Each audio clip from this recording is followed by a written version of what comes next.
Hello everyone, hope you're doing well. I'm joined today by Hayden Mullins. Hayden, how are you? I'm good, thank you very much. Good. Well, over 200 appearances for West Ham, over 100 appearances in the Premier League, 2 red cards, and 1 Argentinian world-class player benched. We're here to talk about it all. I'm looking forward to it, but we're going to kick off with an easy question. If you had a game tomorrow for West Ham, you were there for 5.5 years, you can pick any player that you've played with in that 5.5 years. Who would be your roommate the night before and why? Oh, that's a very good question. I've had so many great times at West Ham. Like you say, the 5.5 years I was there, it was a fantastic period in my career. And some unbelievable players and some great friends, great memories. But if I was to pick one, I would probably go with the one who I used to room with quite a bit, and we had a really good relationship, and we got on really well. So I'd probably go with Nigel Reo-Coker. He's a good guy. We got on really well. Had a good partnership in midfield. We got on well off the pitch, along with a lot of other players. But Nigel was sort of my cup of tea when it come to a roommate. He was quite calm. He wasn't too over the top. He would sort of get his film on, put the kettle on when he needed to as well. But he wasn't too over the top. A lot of the lads there at the time, they were really sort of excitable, if is the right word, and especially when we went away at a hotel, it was always good fun, but always done in a professional way. But probably Nigel, yeah, he's the one I roomed with the most when I was there. It's strange because when I first started at West Ham, we had roommates. And then obviously, as the Premier League years came back and the money came back into the club, you sort of get your own rooms because everyone likes their own sort of personal space and stuff. So I remember my first roommate was Michael Carrick. That was the manager when I first joined. He said, look, you're going to play with Michael in midfield, so I'm going to make you room with him. So I've gone in the room, and as you can imagine, for me, he's a big player. He's played for England. He's a fantastic player, but great guy, really, really good guy. And then he ended up leaving. So yeah, so to answer your question the long-winded way, it was probably Nigel. Nigel would probably be my best one. Did you prefer to room with someone or on your own? What did you prefer? I preferred on my own. Yeah, definitely, 100%. I think when you're preparing for a game, it's different in the Premier League. It's the Championship. What's coming. It's a tough league, the Championship. But Saturday, Tuesday would always be a tough game, and you would always physically feel tired from the games. I think once you step into the Premier League, like we did in that year, it's everything. It's physical, it's mental. You just feel so drained. It's hard to explain. I think the games are so technical, and it's like a game of chess as well. For example, you'd play Arsenal, and you're playing in the middle of the park, and you've got players in front of you that you've got to worry about. You've got the football that you've got to concentrate on where that's moving. Then you've got the players who are in behind you in that half space between defence and midfield. So you've got all this going on around you, and you have to concentrate so much that you kind of win the ball back, and then you've got to keep it for your team, and you've got to hurt the opposition. So the game is almost more, it's so much more mental that you feel so much more tired. And I think, when you room on your own, you get that time of, right, I need to turn the lights off at 8 o'clock, where someone else next to you is like, nah, I'm ready to keep going until 1. They've got their phone going and music and all that kind of stuff. So I think the higher you go up, you definitely need your own space. Yeah, now we're understanding why you liked Nigel there. We had Anton Ferdinand on a couple of weeks ago, and I think Anton's one of the ones that I think you described him there as excitable. So I think we'll put Anton in that category because 100%. Anton mentioned Nigel, and Anton basically said, "Oh, I wouldn't have liked to room with Nigel. He was a bit grumpy or whatever." Now I'm starting to understand a little bit about Anton as well as you and Nigel here. But let's get in a time machine and go back to October 2003 when you joined West Ham. I mean, this was a bit of a bizarre transfer initially because it was like a one-day loan to get you through. How did all this happen? Well, it dragged on for a while. I was at Crystal Palace, and we played West Ham at Upton Park. And we played them, I think it was a midweek game on a Tuesday. And I think you beat us 3-0 maybe or something like that.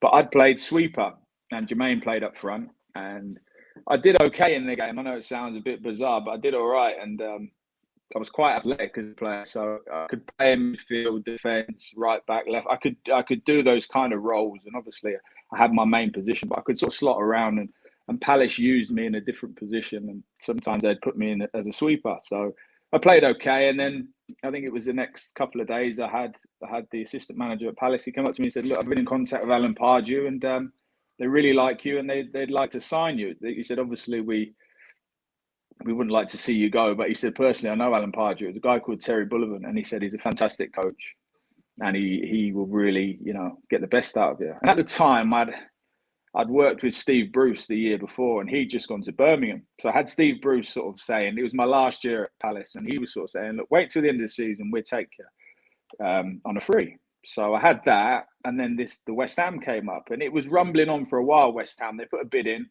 It got knocked back by Simon Jordan, who is, it's another story. And it eventually ended up being 3 bids, and I kept getting pulled to the side saying, "Look, this is happening." And the coaches were really good with me. They said, "Look, we're going to try and help you. It's a fantastic club." Whereas the club were blocking so much. And I kind of said to the club, "Look, I'm going to leave at the end of the season. I'll transfer." Did it all official, gave them a letter. This is before it all. And we had a game coming up. I think it was a Monday. It was a Sunday night. I was at home. And my wife, we just had a young kid. So we just had our first baby. And my phone was off. It was before, when you have your mobiles on all the time. And I woke up Monday morning, looked out the window. My agent's car was on the drive, and he was knocking the door. And I was kind of like, "What's going on?" And he said, "Look," he said, "your phone's been off all night." He said, "West Ham have had the bid accepted. We were supposed to talk yesterday."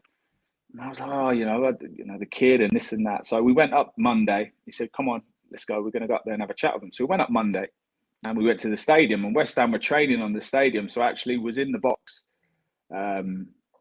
behind the goal, and I was watching the lads train while my agent was talking to the club about, money and bits and pieces and contract. And he said, "Look, the manager wants to have a word with you." So Pardew came up, and I was in one of the boxes, just watch the lads train. So I'm thinking, some players there, Christian Daly, Carrick, Defoe, Thomas Repka, David James, Rob Lee, like Don Hutchinson, like all these players that you'd seen in the Prem. So I'm going, fantastic club. The stadium looked amazing. And Pardew came up and he explained why he wanted to get me. He said, "Look, I've seen you play. You're very flexible in a number of positions, which we will need if we want to put a run together." He said, "But I'd like you to play in midfield. I want you to cover every blade of grass, and you'll play alongside Michael, and blah, blah, blah, blah, blah." It's fantastic. He said, "Now you're going to have to do your medical."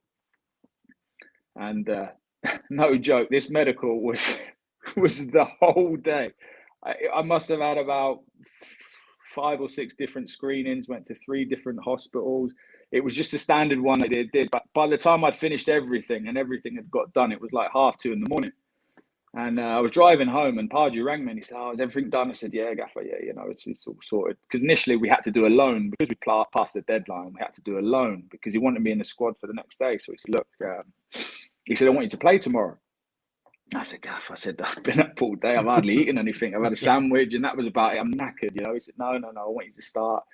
So I'm thinking, on my debut, my first game, the preparation. I've met no one, met no players, haven't met anyone. Done my medical, got in at 2:30. So I'm thinking, this is not the best way to go about it. So he said, "Look, just come tomorrow." I said, "Well, what do we wear, Gaff?" I said, "I've got no tracksuit or anything." And he said, "Look, come in a suit, you'll be fine. Everyone's wearing suits, no problem." So pulling up at Upton Park, even the security are kind of going, "Where's your name?" And I'm thinking, right. So I've gone in, parked up, tried to find my way to the dressing room, did it. Spoke to the gaffer briefly, and I've walked in the room, and as you can imagine, I've opened the door, and all the players are hearing that I've come in. I've got a suit on, everyone's got tracksuits on. So initially I'm at this, oh my God. So I'm walking past all the lads saying hello. So I'm wearing this suit. They're probably going, "Who the heck is this guy?" I think he is. So I've walked in, met everyone. And I was sat in the corner with Jermaine. My shirt was sort of in the middle of Jermaine and Anton. And I didn't realise that Anton had been playing right back. So I've come in and me and him are having this chat for ages. And I've just taken his position. So he must be thinking, what? So, you know what I mean? So, no, that was my sort of my introduction into West Ham. I did okay. I didn't have the best of games. He played right back in the end. I think he played right back, and I slipped for one of the goals. I think it was Andy Reid. We drew 1-1. And that was my first introduction to West Ham. And then I understood about the demand, and you have to win the games there, and the pressure's completely different to Crystal Palace. So it wasn't the best of starts, you know. I would have liked to have gone in and worked and trained and done it properly with the lads, but no, it wasn't to be. I mean, the playoff final, we'll get to the playoff final in a second, but prior to that and everything in between your debut in that game, how do you think your first season at West Ham went? Oh, personally, I think it was up and down, you know. I didn't really get into a run and a flow of games. I think because I've been used in so many different positions. I played left back, I played right back, I played centre back away at Wolves, I played central midfield. I played in all these different positions. I was sort of filling holes, and it was tough to get a run of games together. And remember, I think I was 23 at the time, and I give a lot of credit to Alan Pardew because of what he probably had to deal with at that football club. He's dealing with a lot of big characters. There were some huge characters there: Thomas Repka, David James, Ian Pearce, Don Hutchinson, Rob Lee, Steve Lomas. Some really, really big characters. So the manager's dealing with players that he hasn't played at their level. He hasn't coached at their level. They're Premier League, top Premier League players. So, and he's having to try and move them on while get younger players into the squad who have played at a lower level to these guys. And it's a different West Ham. And at the time, I didn't understand what he was doing. But now, as a young coach and manager myself, I see exactly what he was doing. It was the change into the guard that he had to make.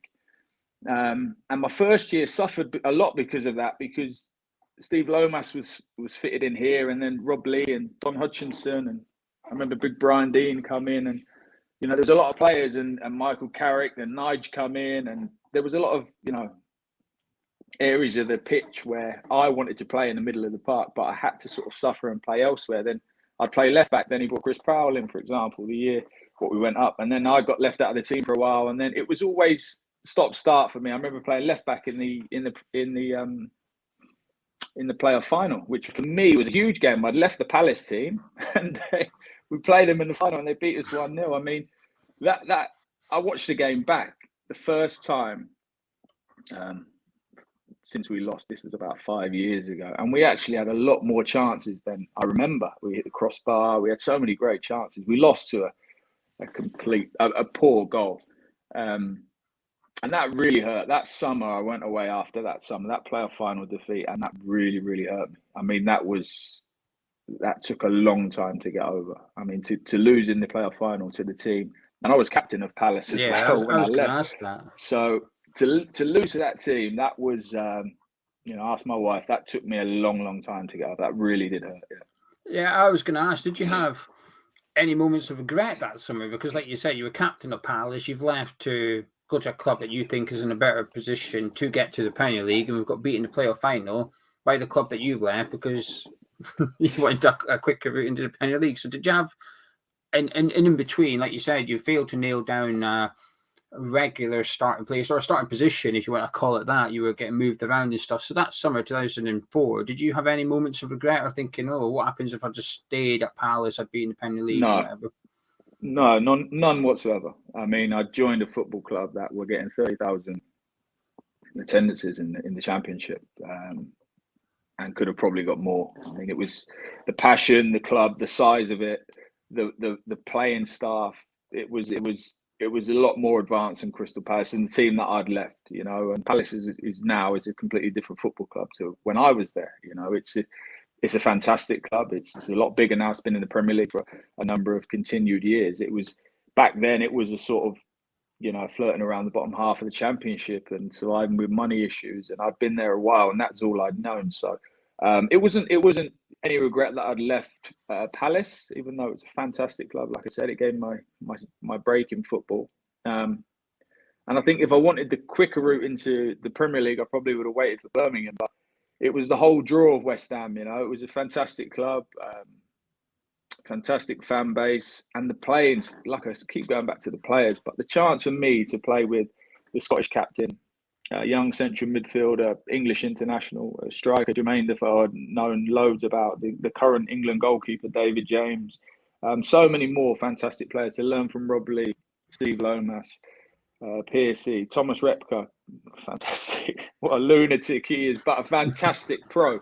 I mean, I learned so much in that first year about diet, eating right, training right. I remember the training sessions where you do a finishing session with Jermaine Defoe and you're behind him in the queue. You don't want to be there because his left and right foot are exactly the same. He'd take it on his left and he'd hit a finish, and you've got to go behind him and you think, right, this could go anywhere. Do you know what I mean? But you're training with top young talent and real good lads and top professionals. I mean, Thomas Repka's diet was fantastic. I learned so much about how he prepared for games. And for me, a young player, it was a fantastic club. I mean, the demands of the football club is what I didn't understand when I first went there. I didn't understand that it was such a big club, because it is. And everyone says it. You go everywhere you go, there's West Ham fans, and there literally there is. You play for West Ham, and you're bumping into West Ham fans everywhere. But the demand of the football club was what I wasn't quite ready for. But in terms of regrets, none. I was, like I said, that summer, I was absolutely gutted that we'd got beat 1-0, and that was to get back into the league, really. And then secondly, because it was Crystal Palace. Yeah. Did going up in a way help your progress at West Ham, though? Because when I spoke to Anton a couple of weeks ago, he was very quick to accept, if you like, or admit that not getting promoted actually helped him, because it gave him an extra year in the Championship to get into the first team and stay in the first team. Because he was talking about when he had Pardew, he said he was banging on Pardew's office door quite often, saying, "Put me centre back, Gaffer. I'm better than your centre back. Stop playing me." And then he said, "No, you're playing right back." He said, "I don't want to play there. I want to play centre back." But he said, the second season in the Championship, and then he established that partnership with Ward to get us promoted at that. But I think Anton needed that. Do you think you needed that second season as well, just to really get the experience and start to stick your claim in the centre of the park for West Ham? Well, yeah, you understand the club more. I think that second season you all grow up as a team and as a unit together, because a lot of the older lads went. Brian Dean went, Hutch went, Lomi I think went. I think a lot of the older players went, and it was left with a real young group. You got to remember, there's me, Marlon, Bobby, Matty Etherington, Nigel, Anton. We're young. We're a young group, even though we had the Andy Melvilles and Malky Mackays at times where they kind of dropped in. I think Chris Powell came in that year. We were a young group, so we had to grow up. I remember playing Stoke in my first year at Upton Park, and we beat them 1-0. And Stoke were a team of bouncers with Adi Akabai up top, Gifton, Noel, everywhere, every position had a 6'2", and you can see Tony Pulis got them into the Premier League, and you can see how tough they were as a unit, as a team. We beat them 1-0, and there was discontent, and we should have beaten 3 or 4 because it's Stoke, and West Ham should be beating Stoke at Upton Park 3 or 4. But the realism of what it was is that we were a young group. We were really learning to gel. And you're right. I think Anton's right. That second season, although we were hungry to go up in the first year, I think that second season really helped all of us, because we got to understand the pressure. We got to understand West Ham. We got to understand what the fans wanted and demanded from us, and what was expected from us. And there was a lot of players who joined and kind of left because it wasn't for them. I mean, the fans are really demanding. You'd come out after a game in that little car park where it looks like you're in a prison bar, and you're just getting hounded if you're losing games. I mean, it wasn't plain sailing. We had a lot of ups and downs. There was a lot of talk around the manager's sort of job at times. I remember Upton Park singing "You're going to get sacked in the morning" to Alan Pardew, and there was a lot of rough times. But it's like you say, that second season, you really have to grow up as a player. You're not the young lad anymore. You are starting with another 6, 7, 8 lads who are all around the same age, 22, 23 years old. So we grew up quite quick. Yeah. What's that experience like? Playoff final. Obviously we lost one, but then went on to win one as well. I mean, arguably, you've played in an FA Cup game, not for West Ham, unfortunately, we'll go on to that, but you played in an FA Cup final as well. But you could argue to some extent there's more riding on the playoff final. The FA Cup final is a bigger occasion, it's a bigger event, a bigger competition, but the playoff final gets labelled up as the £100 million game, essentially, doesn't it? And if you're the future of club staff that don't work on the football pitch. It could be groundsmen, kit men, the canteen people. They're almost relying on you to go and win that game, get into the Premier League. Otherwise, there's potential redundancies to occur there and stuff. I mean, what's the pressure like, and what's the occasion like going to the playoff final? Yeah, you're right. The game is probably one of the biggest pressure games. And it's, like you say, FA Cup final is brilliant. It's a great occasion. The actual day and the occasion is getting to the FA Cup final. Everyone has a great day out. And then you have a win or a lose, you win the cup, you go out. The playoffs, to get into that next division where you really wanted to get your whole career, and you've got to get the football club there. And like you say, with the money problems we were having and bits and pieces, a lot of people's jobs that, depended on it. That is a pressure game. That's huge. To know that when you lose that game, you start again in the Championship while the other team's going up into the Premier League is a huge game. And you feel the pressure. You feel the fans' expectations. The first game was Crystal Palace, the second game was Preston. And they don't sound, on paper, they sound like, right, you should beat both of them. Do you know what I mean? West Ham v Palace or West Ham v Preston should. But these teams, you got to remember, to have 46 games or whatever it is in the Championship, and to be that consistent and to be in a playoff final means you're a good side. You're a good outfit. Whether you're hard to beat, whether you score a goal, whatever it is, you're a good outfit. So, the teams we played at those times were the form teams, as were we. So the pressure is huge. I do remember though, it was at Cardiff. The two games were at Cardiff, and the first game was obviously, we wore suits, and there was a thing made around that by Crystal Palace that we'd come in our suits, and they had tracksuits on, and Did you wear the first? Did you wear your one from the debut? Did you wear that one? No, that was a grey one. This one we got made. We had some blue ones made by, I think it was Marks and Spencer's, but no, that grey one was a bit of a bad luck one. Yeah, I didn't wear that again. But we wore tracksuits the next game, and I remember going down Cardiff. And when you get into Cardiff, it's quite tight, and a lot of the fans are sort of drinking in bars. And I do remember sort of driving through the streets and looking out the window, and the West Ham flags, and there was bubbles everywhere. And the fans, as soon as they saw the coach turn into one of the roads, they just went crazy. And you kind of understand now, this game's huge. This game's massive. We can't lose this second game. But we were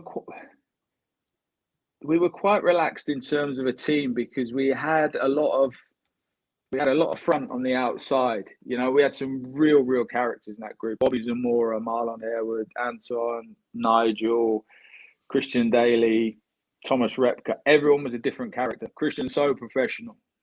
Thomas is a madman, but when he's got his head switched on, he's fantastic. Anton's a joker. Bobby's a joker. So you go in different fractions and get a little bit of everything and feel relaxed in this group. Go over there and get your head on it, and set plays are done right, and this and that.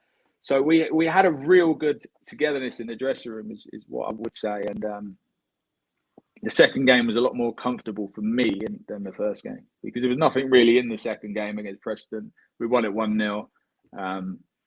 But there was a kind of feeling and a togetherness that we had in that second group. Like you say, that second season was not easy. I mean, we got hammered at one point for dropping in. I think it was 8th or 9th in the league. And we were getting absolutely nailed. We'd come out of the playoffs and we were getting hammered as a group. The gaffer was getting hammered. We had to go to Watford on the last game of the season and win that to get into the playoffs. So there's a lot of character building moments in the league, which help you along the way. But yeah, to answer your question, it's a massive game, huge game. It must have been a good party that night. Yeah, that was the one thing we could do. We could socialise really well together as a group. I think that was one of our biggest strengths, that we were really close. As a group, we were. That the first 3 seasons at West Ham was the best I've had in terms of the dressing room, because the lads were so close-knit. It was a fantastic dressing room. We would go out and socialise a heck of a lot. Tuesdays, we'd go out maybe after the game to a restaurant, have something to eat, or go to a bar, have some, there's no point in hiding it, because it happens, you'd go out on a Saturday, but you need those moments.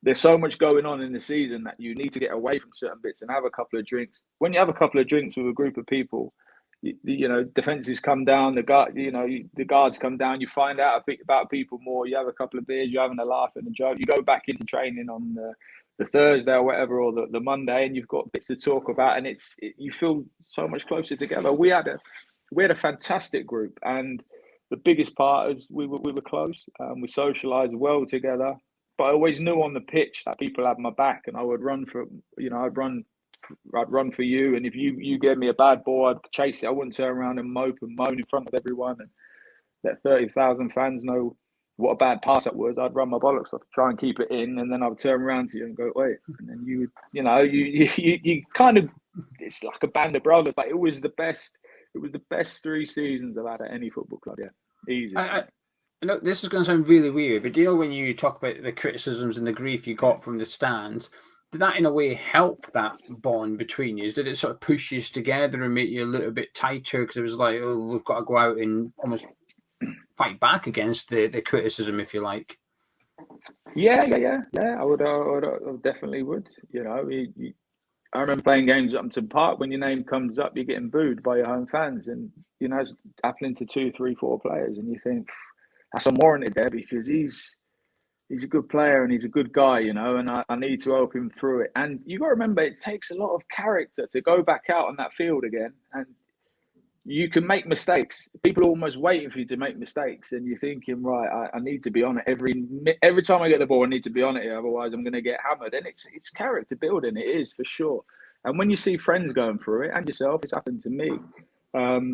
You feel like I'm going to help him. I'm going to give him everything I can because he's a good guy. I know him, and I know he's got my back, and I'm going to help him through it. Like you say, it builds characters. It does. It's like I said, it's a big football club. It is a big football club. And if you can't handle it, it will swallow you up. I've seen a lot of players struggle at West Ham, and I've seen a lot of players fail at West Ham because the demands. They're working class fans. That I think West Ham fans demand from you what they would give, and that's everything for the shirt. And if you give that plus a little bit of entertainment on top, you'll be all right. And we had that in abundance. I mean, Anton, I keep going back to Ant and Bobby and Marlon because they could handle the pressure and they could deliver. I mean, these guys could. I remember the goal against Ipswich away, Bobby's goal against Ipswich in the playoffs when Marlon's hit a 60-yard dive and Bobby's kind of controlled it with his left foot into the far. Now, you talk about pressure games. That's another pressure game. A semi-final of a playoff is a huge pressure game.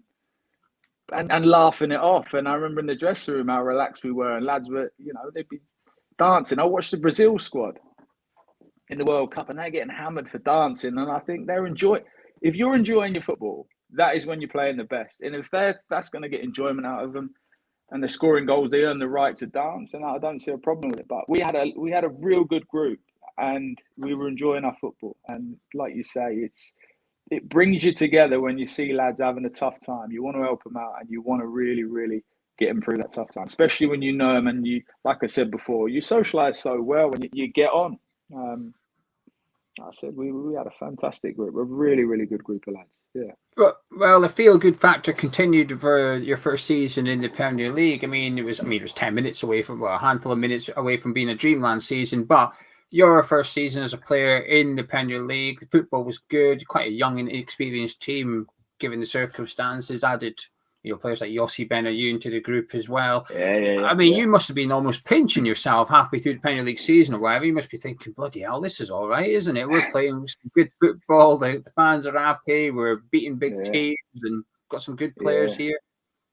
I think one of the things, was the hunger that we had as a group and the desire. When we got into the Premier League, I always remember we were favourites to go down. We were this, we were that. We weren't going to survive. We'd come bottom. Because we hadn't really recruited. I remember Teddy had obviously come in the season before. He was massive for us, but Teddy was nearly 40. We brought Yossi Benayoun in, and we were away somewhere. I can't remember where it was. I think we might have been in Germany on a pre-season game, and it would come out, we'd sign this Israeli guy, a winger. So everyone's like, okay, we signed in a wide player. We had Sean Newton, who'd done okay for us in the season before, but, Pards, one thing I would give to Alan Pardew is his signings were absolutely first class. The longevity of the players that he brought to the football club were for everyone to see. And the one thing you could say about Pardew is he was a fantastic coach for me, but he knew a player. And I remember we got back from Germany. So I'm thinking, right, we've signed this Israeli, blah, blah, blah. So I've gone into the dressing room, and no joke, Yossi is probably about 5'5", 5'6", and probably weighs about 7 stone. And I kind of looked at him, and I think, wow, who are that? Have we signed here? And I'm thinking, the lads are going, yeah, have you seen the lad, man? Yeah, it's really lightweight for the Premier League. But when he trains and when you see his movements and you see how clever Yoss is, he's an absolutely fantastic player. What an addition to us! And again, he fitted into the group. He from day one, he was laughing and joking. Spoke really good English. I do remember his first game though. Played Blackburn at home, and what a game that was! By the way, the atmosphere was unreal, and that first game back in the Prem was unbelievable. And what made it better is we went 1-0 down. So I think Nigel scored the equaliser from about 30 yards, and the whole place just erupted.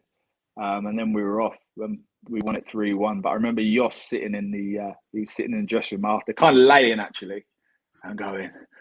And he was still out of breath. It's every game like that, and we were like, "What do you mean?" And for us, it's more of a slower tempo in the Premier League. It's quicker tempo in the Champ. Because the ball's forever going that way, and you kind of chasing. Premier League's more structured and wait and sit and attack. He went, the ball don't stop. He said, you have to attack and then you defend and then you attack again. He said, every game can't be like that. I said, Yoss, that's what's to come, mate. But what an addition he was. I mean, he was absolutely brilliant. But no, we've done well. We built into it though. We were written off again that season.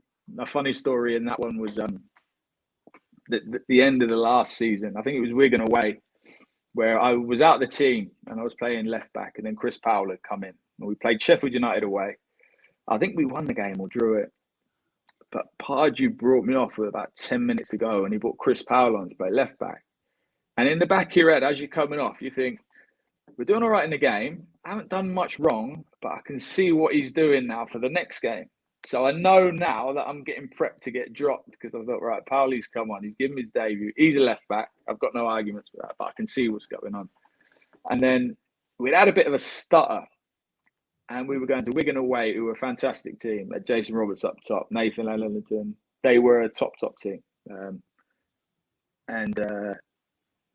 Something was brewing in training. Cole Fletcher had been playing midfield with Nige, and it wasn't going too well. I've been out of the team for about 3 or 4 games.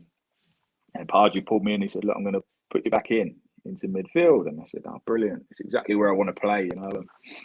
And then I think it coincided with Elliot Ward and sort of Anton putting their partnership together. So I got into midfield, done really well. Like I said, we went on a great run, got into the player final, won it, went up.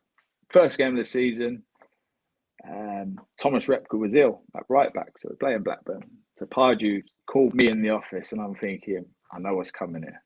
And we'd done our match prep, and I'd been in central midfield where I'm very comfortable, I'm happy, done our match prep. He called me and Christian Daly into a room, and he said, right, he said, Thomas is ill. He said, so Hayden, I'm going to ask you first. He said, I want you to play right back. And I looked at him, and I hadn't said no to him before. And I thought to myself, no, you can't. So I said, Gaff, I don't want to do it. I said, I'm happy where I am. I said, we've done really, really well. Pre-season's been brilliant. I know what I'm doing. I want to stay in midfield. He said, right, Christian, you're playing right back. And then that was it. So I could have ended up going back into right back. Because I would always say, the Gaffer said to me, I need you to do this. Yeah, Gaff, no problem. There's the one time I said to him, Gaff, no. I said, I want to stay where I am. And he was like, all right, no problem. Christian, you're playing right back. And stayed in there for the rest of the season. Well, for the rest of my time at West Ham, and it was, it was fantastic. Must have been awkward for Christian if you said okay, because it'd have been like, cheers, Christian, I don't need you. No, but I think if I would have said no, I think Christian would have went into central midfield. So okay, so yeah, I think he wanted to put me. Yeah, I think he wanted to put me at right back, put Christian in central midfield, which he would play him sometimes. And I think obviously I said no, so I stayed there, and he put Christian there. It was a better defender. I mean, Christian, he's a warrior, Christian Daly. I've seen him looking for his teeth after a game at Rotherham away one time, where he's looking for his front tooth on the pitch after the game because it had been elbowed by the big striker they had. So Christian played the rest of the game and then looked for his tooth after the game. I mean, he's a proper warrior, Christian, strong man. So better defender than me anyway. Right, let's talk about that FA Cup game then. Did Pardew tell you privately he was prioritising the FA Cup? Because obviously, come 3/4 way through the season, we're quite comfortable in the league. There's no threat of relegation. We've got a chance of going at it, if you like, for the FA Cup, and we did get there. But did he ever tell the players that the FA Cup is the priority this season? No. I remember we did well away at Norwich in the first game. I scored my first FA Cup goal for West Ham. But he never sat us down and said, right, we're going to go for the Cup. He did say, I think it was the League Cup or the FA Cup? I think the FA Cup, he did say, a Premier League, we sat down one time before a game we played, and he said, a Premier League club will win this tournament. He said, so why can't it be us? He never sat us down and said, we are going to go and win the FA Cup and I'm prioritising. He did say, a Premier League club will win this tournament and we're a Premier League club now, so why can't it be us? And he just said, listen, every game we played in that year, I think the one thing for us, what we had, and I think we were, at the time, we were way ahead of our time in terms of where we were playing and what our team looked like. We were very athletic, very dynamic, and I see Pep doing it now where his teams change a different shape in certain possession, in and out of possession. We did that without even knowing because Yossi is not an out-and-out right winger. He would always come in the top and come ahead of me and I would drop deeper and we would go into like an offset diamond and I knew Matty would be out there and I knew Conch would sort of be backing him up. So Teddy would drop deep we were so hard to mark in terms of a team and how we played. But when we broke as a team and went forward, the legs we had in the team was unbelievable. Honestly, we could outrun teams and we were a fantastic side. So one thing I do remember about that football club is that we, at that time, the players we had, we were so athletic, so dynamic. I mean, we went to Highbury and outrun Arsenal, an Arsenal team that had some absolute legends in, and we beat them 3-2. Times we outmuscled them, times we outran them. Times we had too much pace for them, and we were a young group. But we were a fantastic group, And like I say, we didn't prioritize that one game. Every game we attacked like that. Every game we would attack like that, and I think that's the one thing we had was a great belief and a great athleticism in our team. That red card, Hayden. I blame the final. Yeah, I blame the gaffer for that. I mean. We played Bolton. I remember we played Bolton on the run one time to the FA Cup final, and we played them in the league a couple of weeks before, and we got beat by Bolton. He changed the team completely, and Anton was playing in midfield, and it was a strange team he played. And I remember everyone thinking, "What's he done here?" But we knew he'd changed the team because we were going to play the cup, like you say. But a lot of teams did it, and a lot of managers did it, so. We got beat 4-0. He went mad after the game. It's the only time I've seen Alan Pardew kick the kit bin, and he went mad because he said, "I wanted to lay a marker down today, and I wanted to let them know what they were facing." And I was a midfielder who put my foot in quite a bit and tackled. So I took it quite. I don't know if I played that game actually. I might have been on the bench, but he made so many changes. Funny story that Bobby rang one of his friends and said, like, you see the gaffer's team, one of his mates puts a lot of money. This is before like betting and all that kind of stuff come out. His mate won a lot of money. So after the game, his mate's going, "You won me a lot of money there, Bob." But no, we played Liverpool and we played them at home. And the FA Cup was in 3 games. It was 2 games to go. And the gaffer said, no one gets sent off because if you get sent off, you're going to miss the final. Because the third game, if you get a straight red, the third game you miss will be the final. But he also wanted to lay down a marker because we were playing Liverpool in the FA Cup final. They were coming to our place, Upton Park. Let's let them know what we're about. And, when we play them in a couple of weeks, it's not going to be plain sailing for them. So, it's interesting that you put out, a stronger team that he, like you say now, we were safe. I don't know where we were in the league, but it's interesting that he played such a strong team. He could have sort of shuffled the deck a little bit, but I think he wanted to finish as high as he could in the Premier League. But I do remember sort of going out a little bit pumped up for the game. But in the incident, in my defence, listen, Luis Garcia was the aggressor. I took the ball off him. He was quite small. He's a little, like little rat type player. And I took the ball off him and I used my body. And then I just felt this real sharp pain in the back of my middle of my back, sort of spine area. And I turned around and he stood there. So I just sort of went to grab him. He's pushed up and I grabbed his neck. He fell over like I punched him. It was embarrassing, really, what I got sent off for.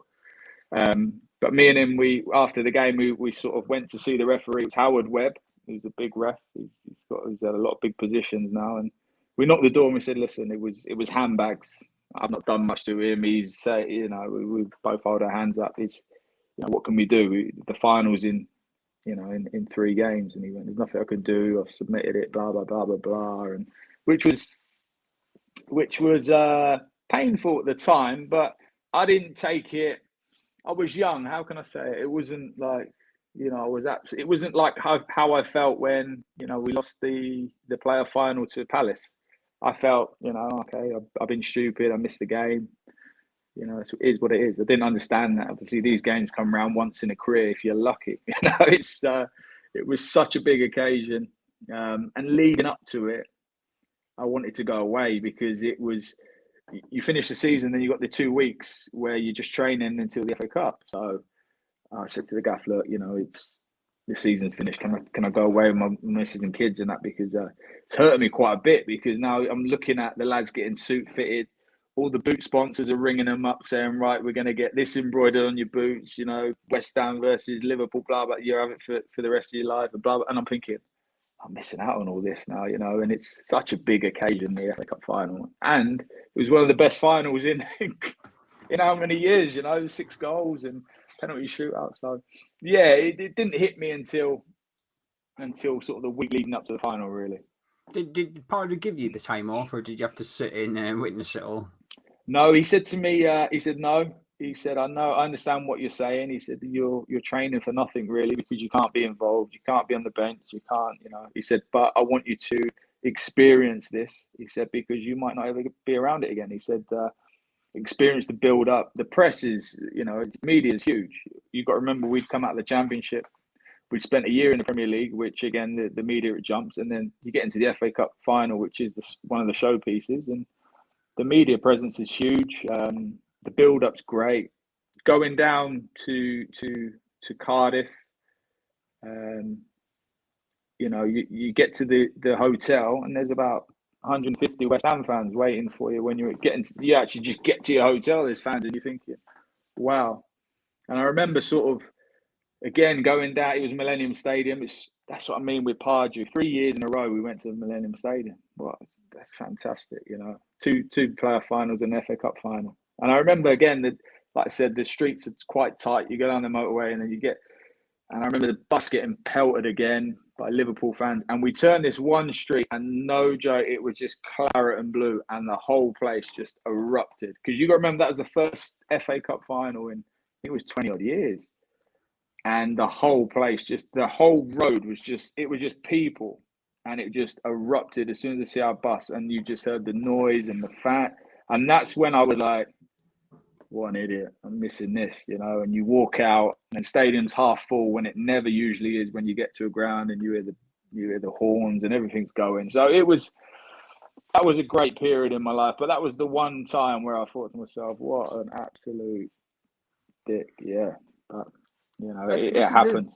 This is going to sound like a really weird question, and I hope you take it for what it is. But did you almost have to change your role for the FA Cup final? Were you almost sort of like Mr. Teammate, Mr. Motivator, or that? Could you? Because your emotion would have been limited to some extent, whereas some of the other players might have had their riddled with nerves or a bit too excited or anything. Were you looking at your teammates and seeing them through a different prism to what you normally see them through? Because usually you're going onto the pitch with them, but on this occasion, you aren't, because you don't. Normally you're worrying about, are you in the team or you're not in the team? You didn't have that worry because you're 100% not playing. So could you see that game from a different perspective? And then did your role almost change within that squad just for that one game? Yeah, I think it has to. I think you have to be a team member. Like I said, I had feelings about being an idiot for myself, and I had fantastic. what's the word I'm looking for? So for Fletch, he's come in to the team, for example, Carl Fletcher, who's a great guy, got on really well with Fletch. And for me, I was happy for him that he was playing in an FA Cup final. I'd played the majority of the season, so it must have been hard for him to sit there and watch me play in these games in the Premier League where he wanted to get in. So, I mean, Fletcher's playing in my position in midfield. I was absolutely buzzing for him. And like you say, you are trying to help the players and you're trying to G them up, and your role does change. It does. You have to be that kind of motivator, that shoulder where people can listen to it. And also the gaffer you could go in the dressing room sort of before the lads are getting ready and it's all that sort of chatting and reading programs and getting ready. Then when the lads were sort of gearing up to go out to warm up, you had to sort of leave them, because now this is the time where they've got to prep, they've got to get their heads right, set plays are on the wall, you've got to know where you're going, where you're doing, blah, blah. And then you have to kind of leave the dressing room. You can go in before they go to the tunnel after the gaffer's had his chat and give them a cuddle and a high five and good luck and come on, and then that's it. So you're not sort of milling around the dressing room and then, taking the focus away. You're in and then listen, we need to concentrate, and then you come back in again. But no, it was like I said, it was the best. Sitting there watching the lads play against that Liverpool side and do what we did against them was where you kind of sit back and you go, we're not a bad side here. We're taking on one of the big lads and we're giving them a real problem. Even though a lot of the goals we scored were fluky, like the one off the goalie and Dino's put it in and Conch's cross, as it were. But you're taking on one of the big clubs in the Premier League, and you're taking them right to the wire. And if it wasn't for Gerrard, we would have won it. I remember going to the toilet because I was bursting to go to the toilet. I'm thinking, I've got to go now. Otherwise, when we're running around on the pitch with the cup, it was about a minute to go. And they were putting all the Carlsberg things and you just get a different feeling of what we're just about to win the FA Cup. I'm running back down the tunnel and I just heard it all erupt. So I missed the goal and sat next to, I think it was Newts, and I was like, Sean Newton. I said, what's happened? And he's gone, no, you don't want to know. And then it wasn't until after the game that I saw the goal and I thought, wow. But we were that close to winning the FA Cup, which would have been an unbelievable story. And that would have been, Alan Pardew going down in folklore for the club. I can't believe it doesn't get the adulation that he should do in English terms of coaching, what he's done. I mean, he went to Newcastle, he was fantastic. He got them into Europe and got Crystal Palace into an FA Cup final. And I think most places he's been successful. But to go to the Millennium Stadium, which would have been Wembley 3 times in a row, 3 years in a row, and to get into Europe 4th season, I think that's unbelievable. Did you obviously played in an FA Cup final later with Portsmouth? Did that sort of right a couple of wrongs for you? Did that get you over the heartache, if you like, at West Ham? Yes and no. I really would have loved to have played in the FA Cup final against Liverpool with those boys. I really would have loved to have done that. So that would never be could never replace that.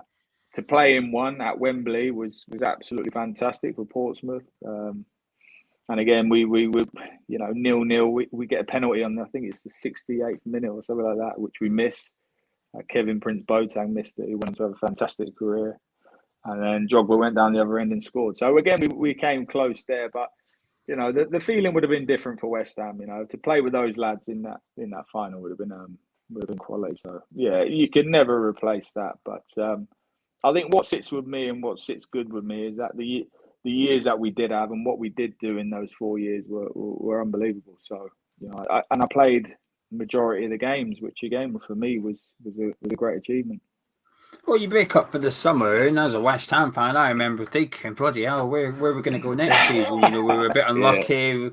Yeah. We just got European football. Got a young team, exciting football, good young manager. Then it just starts to go downhill. But before it becomes obviously going downhill, Sky Sports News moment of Tevez and Mascherano. I mean, as a player, what are you thinking when you hear that West Ham signed 2 of the best youngsters in world football? Well, you're right. I think everyone went away that summer and we were all kind of excited to go back. We had a European campaign to look forward to. We were going to be in Europe. So I think every season we kind of left West Ham, we had a bit of fire to go back. The first year we got beat against Palace. The fire was to go up. The next year we beat Preston. The fire was to do well in the Premier League. We did well in the Premier League. We got beat in the FA Cup final. So the next year the fire was to do really well in the Europa League and do well again. So I think what people forget is we started off relatively okay in that beginning of the season. The wheels came off when obviously the Tevez and Mascherano stuff started happening, and we got so much publicity. It was unbelievable about these two lads. So all eyes are on us now, and all questions are about these two. And I think we brought Lee Bowyer in that year. And we might have bought Dino. Dino we bought the year before. I think we bought John Pansel and a couple more right back, and we'd lost Thomas. So it was a bit of a reshuffle in terms of the team, and also these two lads who we weren't used to having this type of media presence. And by the way, great guys, fantastic. Like these two guys were. Carlos didn't know a word of English, and Javier would be trying to learn it. So, you'd have Mascherano with his book and he'd be learning English phrases and trying to converse. And we'd be going, yeah, that's right. Or no, you need to add a F word with that. And he'd go, okay, thanks a lot. So we'd give him a lot of stick. And then Carlos would talk through a little interpreter he had. But they were great guys. They were fantastic. But we just weren't used to having that kind of media sort of presence. And then I think it started to affect the gaffer in terms of his team selection, because he's probably thinking, right, I've got these two lads and they've got to play. But like I went back to before, we were a different unit. The way we played and the way we were structured, we were very much a good team. We didn't have many individually big players in our team. Like Teddy would fit into our team. He was a huge player. I love Teddy. He's for me, one of the best players I've ever played with. He's fantastic. But we were never sort of individually on our own. We were like a unit, and we would play as a unit. And then all of a sudden we get these two fantastic players who, do we just give him the ball every time? Do we do this? Is he allowed to walk when we're pressing? Is his job different to us? And the way we played, we didn't have, like I said, no superstars. We just played as a unit. We attacked as a unit, defended as a unit. And I think when we start the gaffer had to start trying to, because there was pressure from above, I believe. And there's pressure from himself and the fans that he's got to play these two lads. Listen, there was the best thing is what I'm known for is for keeping Mascherano at the team, which is fantastic. I love it. I think it's brilliant. But when they came over, they weren't fit. They weren't fit enough to play sort of 90 minutes. You could see that. They were talents. Don't get me wrong. Carlos's first training session, he nutmegged Rio Coca at the bottom of his boot. He rolled it through his leg, and it was brilliant. And everyone made it. Whoa! But they weren't fit enough to sustain the minutes. That's why Carlos got better as the season went on. And it just so happened that at the end of that season, he helped keep us up because he'd hit his fitness. And the same with Mascherano. He went to Liverpool the second half of the season. He was the player he was. It wasn't, the Premier League, like I go back with Yossi, who found it so hard. It's not an easy league. It's not the Spanish league. It's not the league where you can relax a bit. And it is a tough league. And, you have to be ready for it. And I just think those guys, I don't think they were as fit as what they should have been when they first came in. But, obviously, when they got there, they're world-class players. We weren't ready for that sort of media presence at the time. And then, the gaffer was, I think team selections and bits and pieces were changing weekly, gamely, and it didn't help. What were you thinking as Hayden Mullins about Mascherano then? Because obviously, in training, fitness isn't really, well, it is, but you can obviously see the talent in training because you're not relying on fitness. He doesn't need to last 90 minutes. So he's got the technical ability, he's got the passing vision, the tackling, he's got all this. He comes with a reputation. there's pressures, and he plays in your position. So are you thinking, oh, bloody hell, my days are numbered, or are you thinking I need to step up here? What are you thinking as Hayden Mullins looking at Mascherano being West Ham?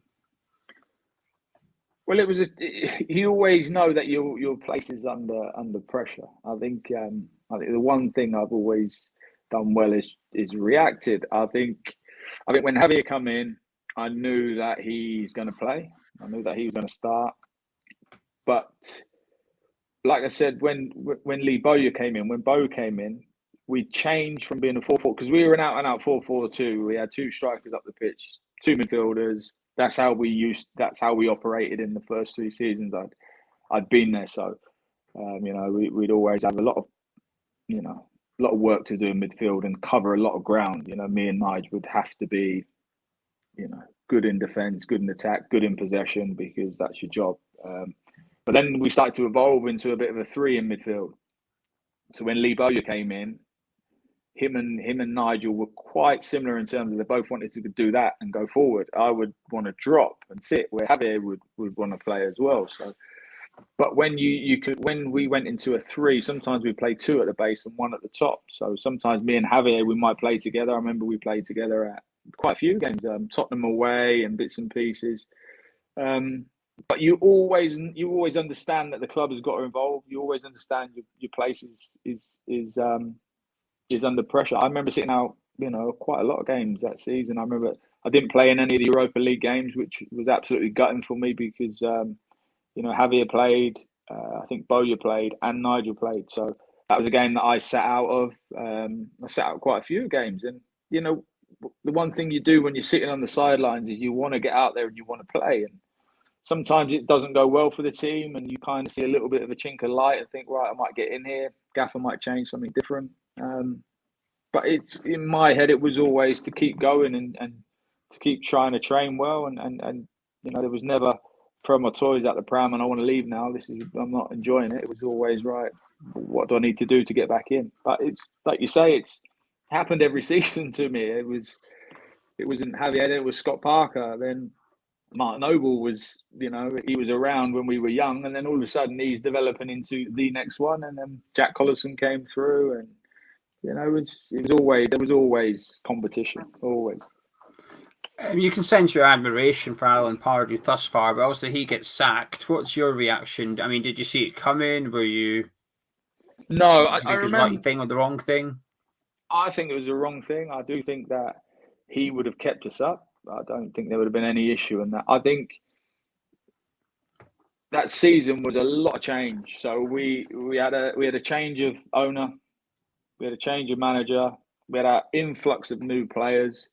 I mean, there was a hell of a lot of change. But I think Pards would have stabilised the club. I think that if he would have got the funds he needed, he would have brought in the players that he would have needed to help us stay up. I think he'd proved before that he could do it well and adapt to what the club needed. And then they brought in Alan Curbishley after him, who, for me, I didn't see as a major upgrade to Pards. I really didn't. I thought that Curbs had done well at Charlton, but Pards had done well at West Ham, and given time, he would be a very good manager. And like I say, I'm going to be biased because he brought me to the football club. I was his first signing, and I think every season I was there, we achieved something. So I'm going to be biased in that, but knowing what he could have done, he definitely would have kept us up. Definitely. I mean, we lost a lot of time under Alan Curbishley because he couldn't find the right system, the right players. He fell out with a lot of the players. He would publicly slate players, and there was a lot of kind of friction there between players and his coaching staff. So he lost a lot of time, and it went down to the last game of the season where I don't think Pards would have lost a lot of time in those games. I think he would have galvanised it earlier. Don't worry, we had Anton Ferdinand on a couple of weeks ago.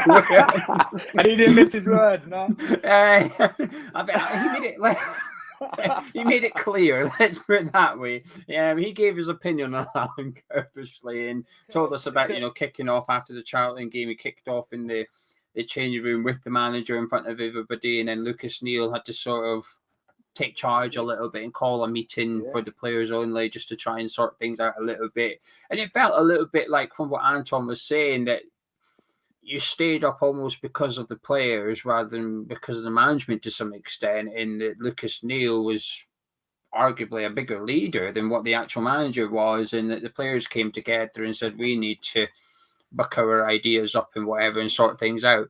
So yeah, we've had Anton on a couple of weeks ago. Don't worry. I mean, the thing with Curbs is he came in, and I always felt that it was kind of you got us in this position, and it was kind of almost like, you think you've arrived now, you think you're this, you think you're Premier League players now, you're not, you need, and we were like, not one of us has sat here thinking that. We just, we need a bit of help. You're the help. You're the guidance. Let's work. And Anton's not wrong in terms of what he was saying. I think, we got beat by Charlton, who Pards was the manager of, and they beat us 4-0 at their place. Now, who better to play against us than the man who built our squad is Alan Pardew. So he knows our strengths, our weaknesses.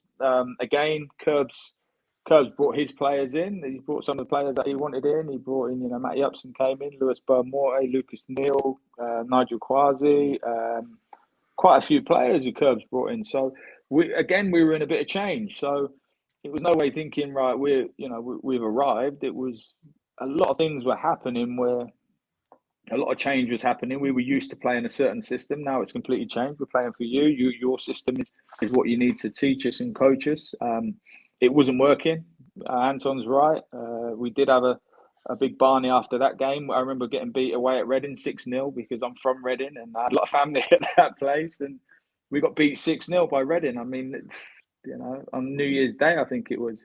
And that was another inquest we had after the game with Curbs. And I think he probably felt that we weren't with him at certain things. But I do remember his first meeting, and it didn't get off to a good start because he kind of came in and just started attacking us where, we didn't need that. We needed a bit of help and we needed a bit of guidance. And, there was a lot of things that were wrong that season. I remember Nigel Quasi, who we brought in, went to go and see him and say, Gaff, we're doing a lot of stuff on a Friday. We do 45 minutes on set plays and not really do much in what we needed. And Nigel Quasi tried to say, look, Gaff, we need a little bit more quicker stuff, which was dismissed until when we did start doing the quicker stuff, the results started coming back. And that's not player power. That's just us asking for something back, what we need as players to go. Because, ultimately, the players take the pitch. And now as a coach, I understand, and a manager, that when I coach and set my teams up, I need to give you what you need to go and play the game. And that was what Alan Pardew was very good at, giving the team what they needed, the tools they needed, the information they needed to go and play the game. And it's a lot of things that season that didn't help us. A hell of a lot of things that didn't help us. And change of players, manager, ownership, all happened in the space of a certain couple of months. So that was always going to be tough to deal with, yeah. Old Trafford then. I mean, you didn't start that game, but you must have been on the, the 65th minute or whatever. They bring on their three heavyweights, don't they? You must be sat on that bench looking over going, oh, bloody hell, good luck out there, boys. They tried to send us down, yeah. I think it was Fergie. And I do remember, you're right, 65th minute, I think it was Ronaldo, Scholes and Giggs or someone come on. And I'm thinking, right, they're having a real because it's very rare that you send on all three subs on 60th minute. I'm thinking, right, they're after us here. And I know Pardew used to speak to Fergie quite a bit. Listen, I don't know whether that was something to do with it, but I do remember that being a great, great day, though. Fantastic day to stay up last game of the season. It was an absolute fantastic day. And again, it was, it was the resolve of the football club. It was a fantastic day.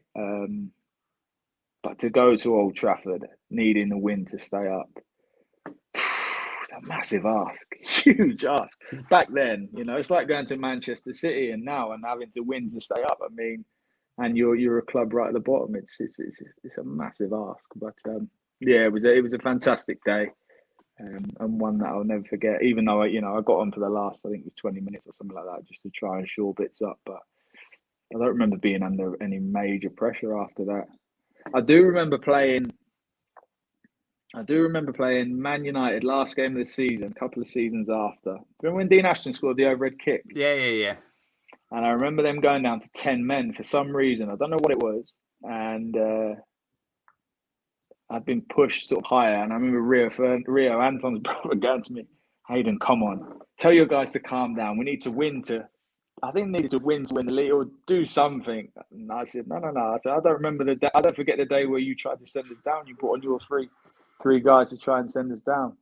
But it was great times, yeah. I mean, being there at that time was fantastic, even though it was transitional. I mean, one thing that I did see then was the team start to break apart of what I knew from Pardew had built, and it changed into a different sort of squad.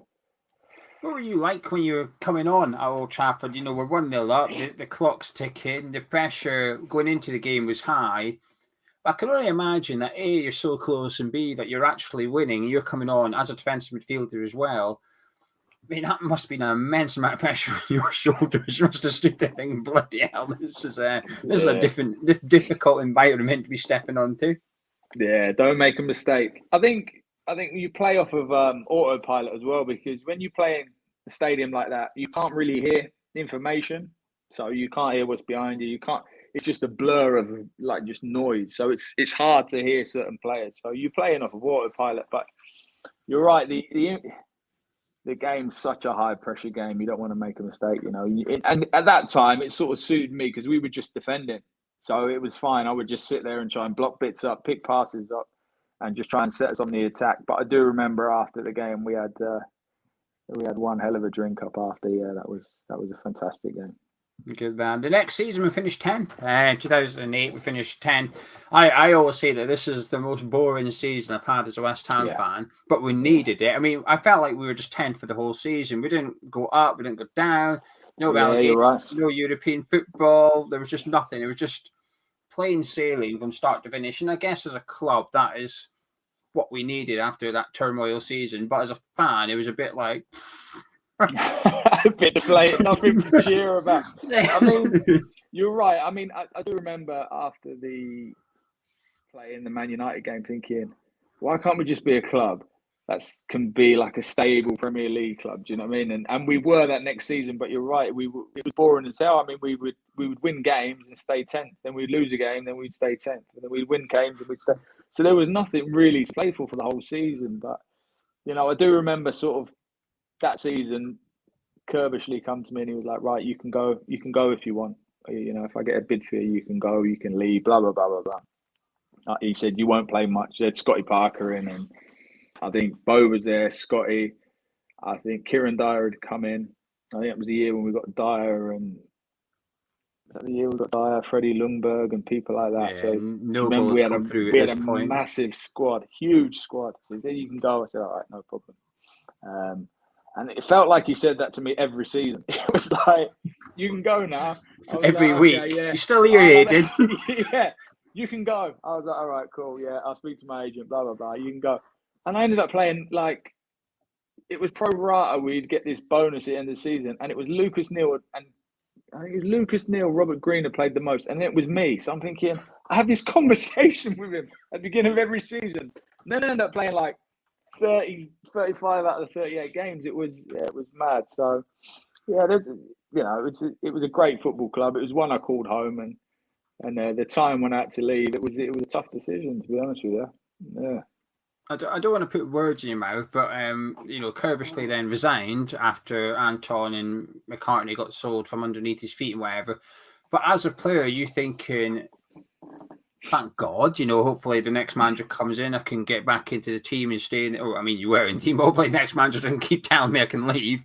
But when Curbishley left, was there a bit of relief on your part? No, I was shocked, to be honest with you. I was shocked. I think like you said, we finished mid-table, finished 10th. And then, the next season, I think we were up in 7th or something like that, and they sacked him. So I was quite shocked, to be honest. No, he walked out. Yeah, you're right. Yeah. He walked out. I was quite shocked, to be honest with you. But as the season went on, and when I got my move, I understood why he went, because there was no communication from from the top down to the man. Oh well, I think they were making decisions when he wasn't aware of them. So I was quite shocked, to be honest with you. I thought he'd done enough to kind of been there, and like you say, I'd known him for a season and a half, and he had no reason to walk really. So I didn't understand all the bits from the top. Players, you don't really know what's going on. You just kind of get on with it.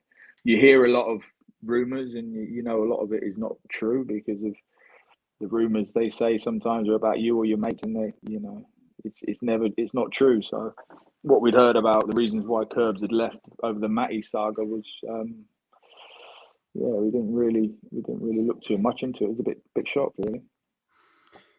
Your move comes around. How does that occur? Do your agent just ring you up and say Portsmouth's in for you, and then you go have a conversation with Gianfranco, or?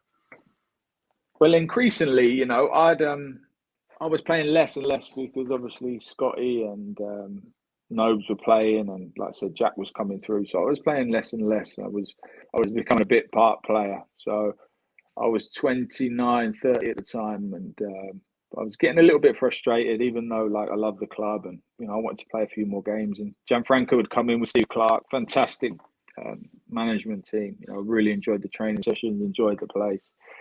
I just wanted to play more games, and I do remember sort of Christmas time after an FA Cup game away.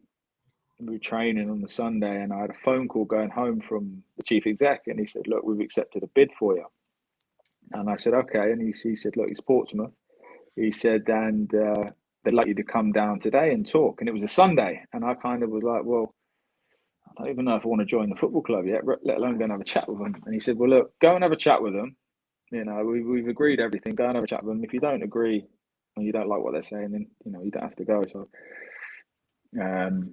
rang my agent. We went down to Portsmouth, had a chat with Tony Adams and Peter Story, and I was going down there with, I don't really know why we're going here.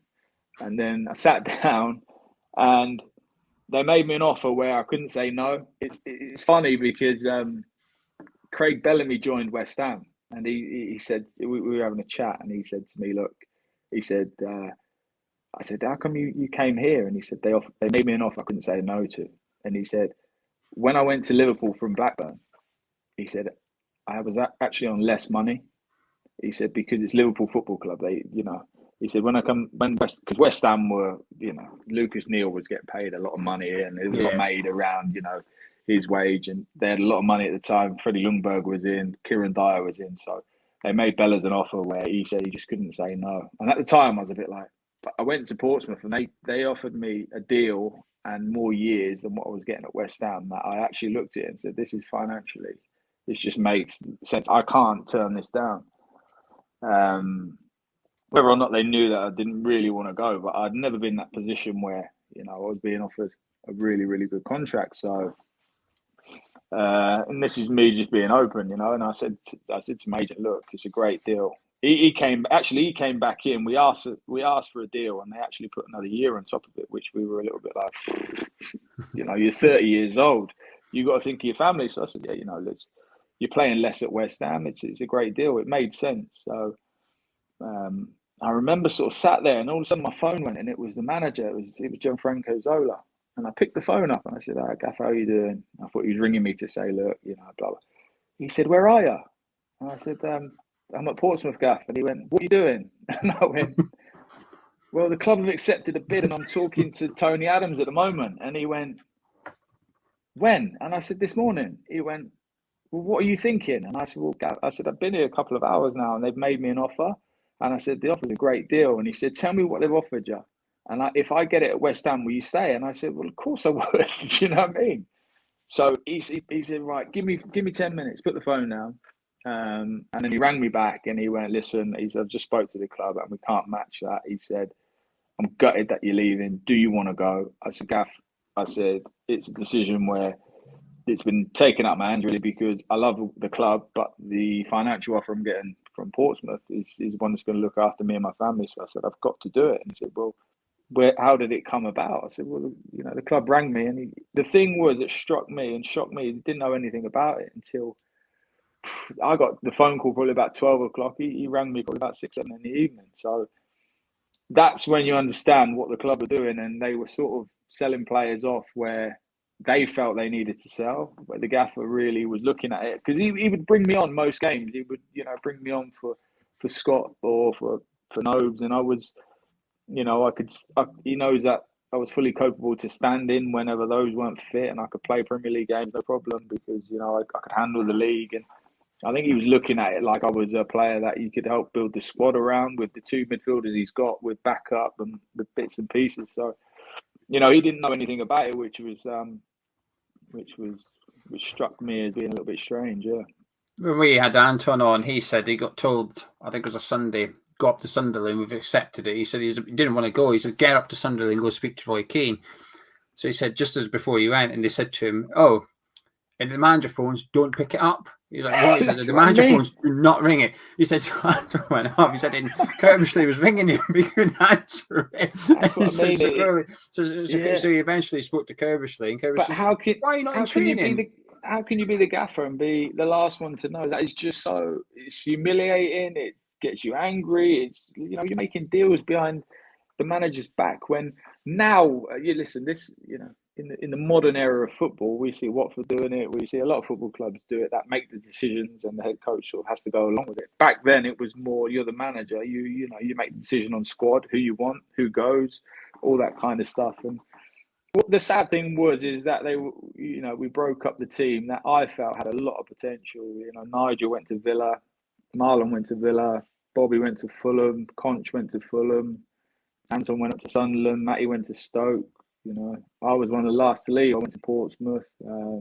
Yossi had gone. He'd gone to Liverpool, hadn't he? And, broke up. And you look at some of the clubs that the boys went to, and what they achieved after that was, like I said, with Pardew, he knew a player, and he knew, he could spot a player. And those guys, a lot of them had really good Premier League, careers. Well, you arrived in 2003. By the time you left, you were the longest serving player. You were, the last one door, literally. You were the longest player when you left. Anyway, Hayden, a couple of fun questions to finish it up on. Who's the best player you played with at West Ham? Teddy Sheringham by far. Listen, it could have been.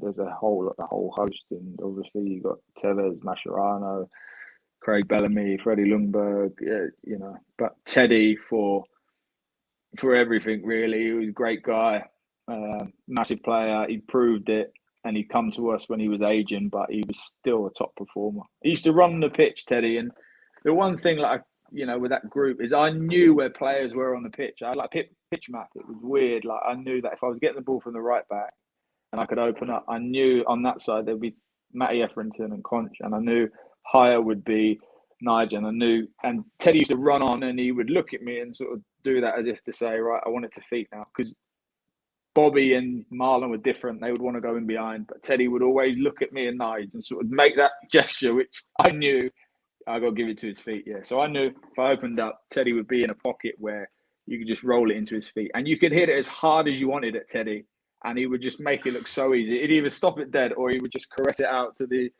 winger, or just drop it back. He was such a top player. His finishing was unreal as well. He needed half a chance, and he'd always have a finish, left and right foot, header.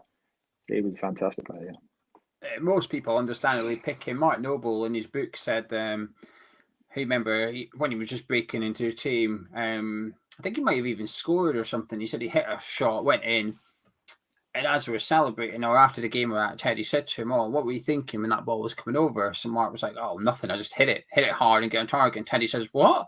So just hit it hard as I can. So he said Sheringham took him to one side. He was like, no, you can't do that. And he explained that you've almost got to have a picture of what you're going to do with the ball before you've even got it and stuff. And he said, Mark said that transformed his game. He said from then on, while the ball was coming, I was thinking, what am I going to do with this? He said Teddy was obviously 2 steps ahead of everybody else. Way ahead. And do you know what? He was great with Nobes, great with the young lads. Even though at the time he was probably nearly 10 years older than a lot of the lads, he was so good with some of the younger boys. I mean, I don't know how much older he is with Nobes, but they had a good relationship, and you could see him guiding Nobes almost, and helping him. And He was such a calming guy in the dressing room because he'd been there, seen it, done it. If you look over and you see Teddy and he just, looking at you saying, just give me the ball, you instantly just calm and just go, okay, yeah, listen, we've got Ted on the pitch now. He knows what he's going to do with it. I remember him, some of his headers, like he's talking nobs about that. He would actually angle and guide his headers into areas and put a little bit of curl on the ball with a header. It's what he had was ridiculous. He was so fit, like no fat on him, like 6-pack. He was never had no pace, but he didn't need it. You'd find him, like I said, in those pockets. You could drill football, balls at him, and he would just put them wherever he wanted, first touch or know when to turn. He was top player. Most surprising player? Now, this can be for good reasons or bad reasons. You choose, but most surprising player at West Ham? Surprising as in, Thomas Repka. Because when I went there, I thought, right, I'm not going to get on with this guy. He looks like an absolute madman. He looks like he just wants to fight everyone. He looks like he's just trouble. And when I joined West Ham, he used to get on really well with Anton, which I thought was a little bit like, that's a bit strange. Them two get on really well. Really, really good relationship. He used to have this big Lamborghini. Thomas used to come in, but he was one of the funniest players I've ever played with. Great sense of humour. He is mad, but he's so funny. It's unbelievable. Everyone loved Thomas. Like, he would make these noises in training. Him and Anton, we'd be playing 2-touch, and it would be for like flicks and stuff. And he was just like a big kid. But looking from the outside, he looks like a Julian Dix type warrior where he would just fight anyone. But he's such a funny guy, different to what you see on the outset.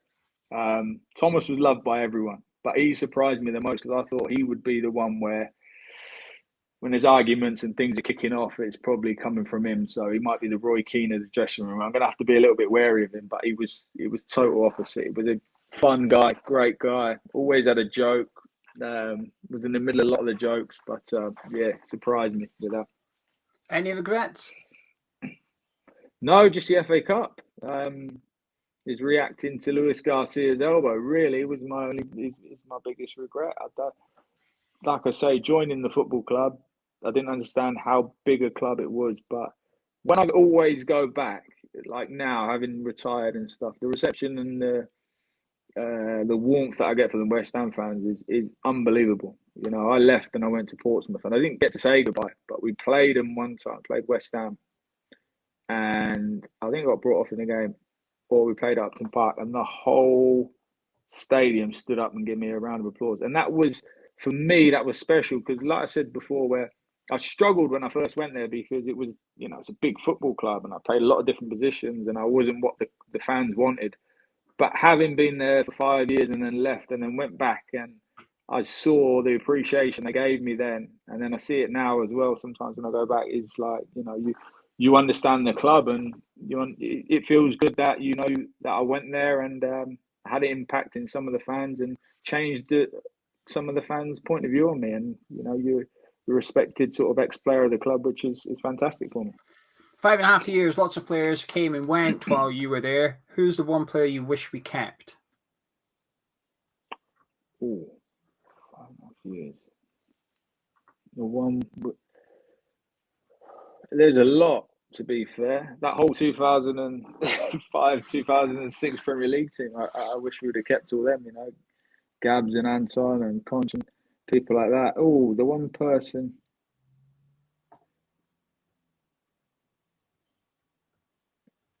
It probably would have been Mascherano.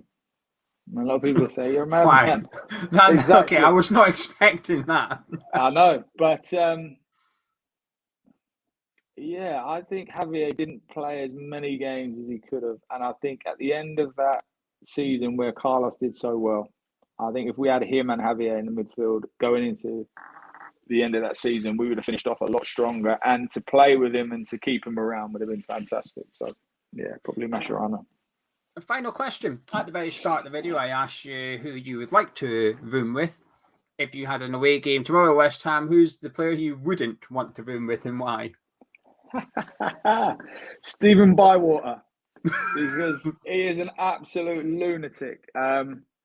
I love Stephen Bywater. I think he's brilliant. Like I say, I joined the club. He was one of the ones still there when I joined the club. So we get on really well, Stevie. But I'm sure if you speak to a lot of the lads, I'll tell you how crazy he is. He's an absolute lunatic, and he can't sit still. He's always up to something, and he would always say, "Let me put you in this chokehold just to see if you can get out of it, right, for fun."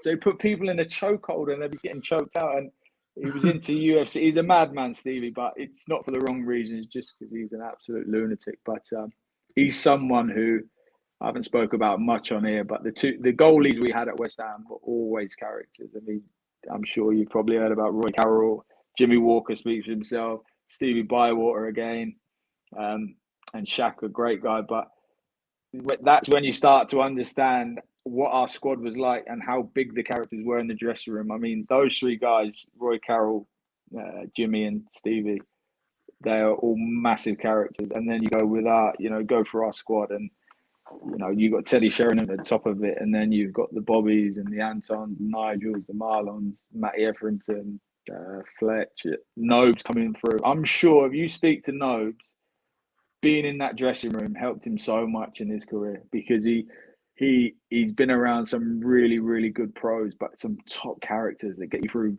some bad times. And Nobes has seen firsthand. He's had relegations and promotions, and you've seen it firsthand. But yeah, great dressing room. But to answer your question, Stevie Bywater, lunatic. Well, Hayden, thank you very much for joining me. I massively appreciate it. Best of luck with your future in the coaching and management role of the game as well. I'm looking forward to seeing what else you achieve. And hopefully one day, you never know, we might see you back at West Ham in a different capacity. But thank you very much for joining me. And you guys at home, I've enjoyed this episode. Please do drop a like on the video, subscribe if you need to Hammers Chat, and I'll catch you in a bit.